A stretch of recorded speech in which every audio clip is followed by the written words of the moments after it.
ಪ್ರತಿಯೊಬ್ಬರು ತಮ್ಮ ಜನ್ಮ ಕುಂಡಲಿಯಲ್ಲಿ ರಾಹು ಮತ್ತು ಕೇತುವಿನ ಸಂಕೇತ ಏನಂತ ಪ್ರಥಮವಾಗಿ ಅರ್ಥ ಮಾಡ್ಕೊಳ್ಬೇಕಾಗತ್ತೆ.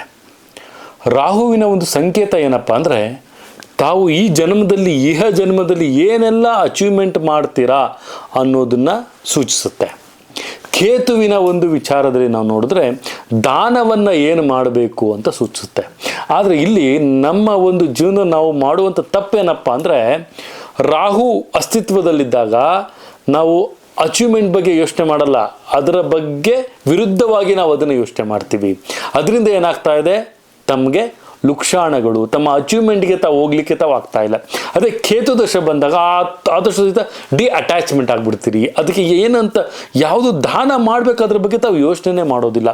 ಈ ಎರಡು ವಿಚಾರವನ್ನು ತಾವು ಸೂಕ್ತವಾಗಿ ತಾವು ಅರ್ಥ ಮಾಡ್ಕೊಂಡ್ಬಿಟ್ರೆ, ತಮ್ಮ ಜನ್ಮ ಜಾತಕದಲ್ಲಿ ರಾಹು ಮತ್ತು ಕೇತುವಿನ ಅರ್ಥ ಏನು ಅಂತ ತಾವು ಇದನ್ನು ಅರ್ಥ ಮಾಡ್ಕೊಂಡ್ಬಿಟ್ರೆ, ಅದೇ ತಮ್ಮ ಜನ್ಮ ಜಾತಕವನ್ನು ತಾವು ಅರ್ಥ ಮಾಡ್ಕೊಂಡ್ಬಿಟ್ರೆ ತಮ್ಮ ಕೆರಿಯರ್ ಗ್ರೋತ್ ಆಗಿರ್ಬೋದು, ಪರ್ಸನಲ್ ಗ್ರೋತ್ ಆಗಿರ್ಬೋದು, ತಮ್ಮ ಮುಂದೆ ರಾಹುವಿನ ಕೇತುವಿನ ಮುಖಾಂತರವೇ ಪ್ರಾರಂಭವಾಗುತ್ತೆ.